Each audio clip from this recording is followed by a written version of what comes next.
तो दोस्तों आपको पता ही होगा कि हमारी वायुसेना घटती हुई स्क्वाड्रंस की संख्या से यहाँ पर काफी परेशान है और ऐसे में हमारी वायुसेना को अगर सही टाइमली यहाँ पर फाइटर जेट्स नहीं दिए जाते हैं तो आप मान के चलिए कि हमारी वायुसेना यहाँ पर और भी ज्यादा परेशानियों का सामना करने वाली है। और दोस्तों इसी चीज को यहाँ पर कंप्लीट करने के लिए DRDO की शाखा एरोनॉटिकल डेवलपमेंट एजेंसी और साथ ही हिंदुस्तान एरोनॉटिकल लिमिटेड की तरफ से कई तरीके के फाइटर जेट एयरक्राफ्टों का निर्माण किया जा रहा है, जिसके अंतर्गत यहाँ पर तेजस मार्क 1A और तेजस मार्क 2 का निर्माण किया जा रहा है। और साथ ही आपको बता दें कि AMC आने वाले समय में हमारी वायुसेना के अंदर इंडक्ट किया जाएगा। ऐसे में दोस्तों आपको बता दें कि इन एयरक्राफ्टों के सहारे इंडियन एयरफोर्स अपने बेड़े के अंदर पुराने हो चुके फाइटर जेटों को यहाँ पर रिप्लेस करेगा। तो वहीं पर जो अभी इंडियन एयरफोर्स की स्ट्रेंथ में कमी देखी जा रही है उसको भी यहाँ पर पूरा किया जाएगा। और दोस्तों अब आपको बता दें कि इसी चीज को देखते हुए हमारे इंडियन एयरफोर्स चीफ की तरफ से यहाँ पर एक बहुत ही बड़ा बयान दिया गया है।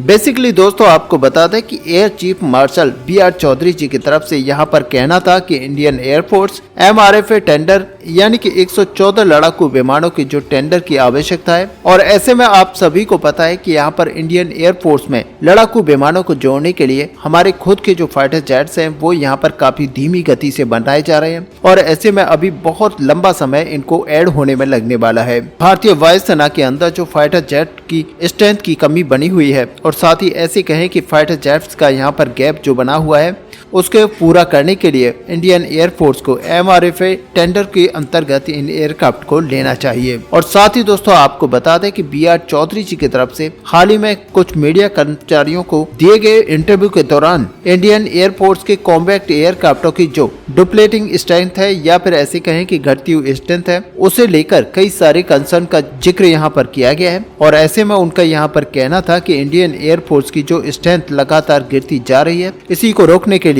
इंडियन एयरफोर्स को कई तरह के इसके फाइटर जेट्स का यहाँ पर डेवलपमेंट किया जा रहा है। और ऐसे में दोस्तों आपको पता है कि यहाँ पर एडवांस मीडियम कॉम्बैक्ट एयरक्राफ्ट बहुत ही जल्द बनकर तैयार होने वाला है, लेकिन अभी इसमें काफी बड़ी समस्या ये है कि ये हमें 2032-33 से पहले नहीं मिल पाएगा। और इसी वजह से यहाँ पर कंसर्न जताए जा रहे हैं कि भारत को MRFA टेंडर के तहत 4.5 जनरेशन के लड़ाकू विमानों को यहाँ पर एक्वायर करना चाहिए। और दोस्तों उनकी तरफ से ये भी कहा गया कि जब तक MRFA टेंडर को यहाँ पर कंप्लीट नहीं किया जाएगा तो जो गैप अभी इंडियन एयरफोर्स के अंदर बना हुआ है वो यहाँ पर फिलअप नहीं किया जा सकेगा। ऐसे में दोस्तों उनकी तरफ से ये भी कहा गया है कि AMC जैसे फाइटर जेट्स को बनने के लिए समय और रिसोर्सेज की आवश्यकता है। और ऐसे में उनका यहाँ पर मानना है कि भारत के जो पड़ोसी देश हैं वो यहाँ पर फ्रेंडली कंट्रीज नहीं है। और आज की डेट में ये महत्वपूर्ण हो जाता है कि इंडियन एयरफोर्स की जो कॉम्बैक्ट एसेट है उसे स्ट्रेंथन रखने के लिए ये जो कॉम्बैक्ट एयरक्राफ्टों की स्ट्रेंथ है जो लगातार कम हो रही है उसे और ना कम होने दिया जाए। और ऐसे में दोस्तों एयर चीफ मार्शल के इस बयान से एक बात तो यहाँ पर साफ हो जाती है कि इंडियन एयरफोर्स के जो करंट स्ट्रेंथ है वो यहाँ पर इंडियन एयरफोर्स की रिक्वायर्ड स्ट्रेंथ से काफी कम है।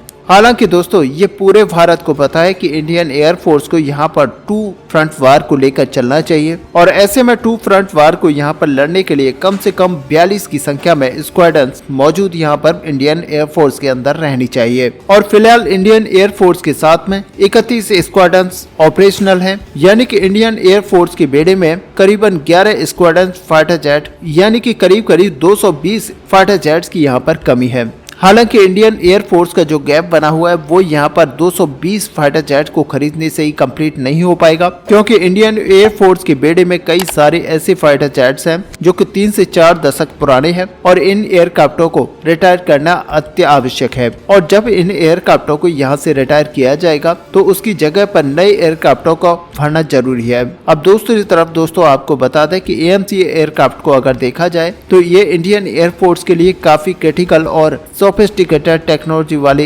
एयरक्राफ्ट हैं और इनका जो डेवलपमेंट है वो अभी चल रहा है। और इन एयरक्राफ्टों को एक गेम चेंजिंग के रूप में देखा जा रहा है, लेकिन इन एयरक्राफ्टों को संपूर्ण रूप से बनकर तैयार होने के लिए और थोड़ा समय चाहिए। और इसीलिए दोस्तों यहाँ पर MRFA जो टेंडर है इसको अगर देखा जाए तो ये कुछ और नहीं बल्कि आज से करीब 2 दशक पुराना MMRCA यानी कि 26 एयरक्राफ्टों के टेंडर का ही एक नया स्वरूप है। और आपकी जानकारी के लिए बता दें कि जब साल 2016 में राफेल एयरक्राफ्टों को खरीदने के बाद में MMRCA टेंडर को रद्द किया गया था, तो उसके बाद में ये इरादा लगा लिया गया था कि भारत की तरफ से फिर से एक नए रूप में इस टेंडर को जारी किया जाएगा और साल 2018 में MMRCA 2.0 या फिर ऐसे कहें कि MRFA टेंडर के रूप में इस टेंडर की जो रिक्वेस्ट फॉर इंफॉर्मेशन है वो जारी की गई थी। हालांकि दोस्तों इस बात को करीब 5 साल का समय पूरा हो चुका है, लेकिन अभी तक इस टेंडर को लेकर ज्यादा कुछ काम नहीं किया गया है। हालांकि इस दरमियान करीबन 2 साल कोविड जैसी बड़ी महामारी की वजह से बर्बाद हुए हैं। लेकिन दोस्तों अब यहां पर आशा की जा रही है कि जल्द से जल्द MRFA टेंडर को यहां पर पूरा किया जाएगा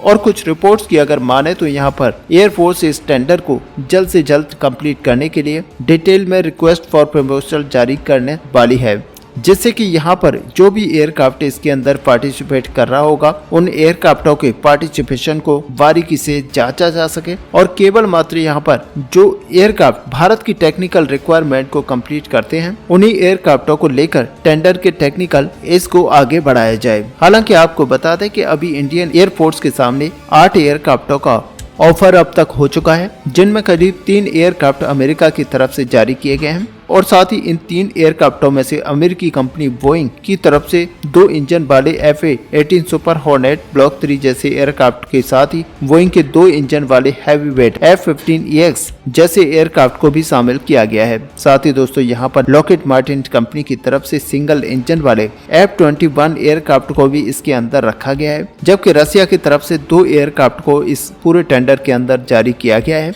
जिनमें 2 इंजन वाले मीडियम क्लास के MiG-35 जैसे एयरक्राफ्ट को रखा गया है। साथ ही 2 इंजन वाले हैवी क्लास के Su-35 जैसे एयरक्राफ्ट को भी इसमें रखा गया है। वहीं मैं आपको बता दें कि यूरोप की तरफ से भी 3 फाइटर जेट्स को इस टेंडर के अंदर शामिल किया गया है, जिनमें स्वीडन का साफ ग्रुप का सिंगल इंजन वाला लाइट वेट लाइट यूटिलिटी जैसे एयरक्राफ्ट और यूरो फाइटर टाइफून जैसे यूरोपियन कंसोर्टियम के 2 इंजन वाले मीडियम वेट एयरक्राफ्ट के साथ ही यहाँ पर फ्रांस की डसॉल्ट एविएशन का राफेल फाइटर जेट भी इस पूरे टेंडर के अंदर शामिल है। और दोस्तों ये सच है कि इन सारे एयरक्राफ्टों में से किसी एक एयरक्राफ्ट को ही इंडियन एयरफोर्स की तरफ से चुना जाएगा और यहाँ पर इंडियन एयरफोर्स का अब ये कहना है कि ये टेंडर फिलहाल इंडियन एयरफोर्स के लिए उतना ही महत्वपूर्ण है जितना कि AMCH जैसे 5th जनरेशन का एयरक्राफ्ट महत्वपूर्ण है। अब दोस्तों यहाँ पर इंडियन एयरफोर्स की स्ट्रेंथ को मजबूत करने के साथ ही इंडियन एयरफोर्स की क्षमता में भी वृद्धि होगी और इस टेंडर के अंदर जिन एयरक्राफ्टों का ऑफर किया गया है और साथ ही इंडियन एयरफोर्स जिन एयरक्राफ्ट को यहाँ पर चाहता है वो संपूर्ण एक मॉडर्न टेक्नोलॉजी से लैस एयरक्राफ्ट होगा।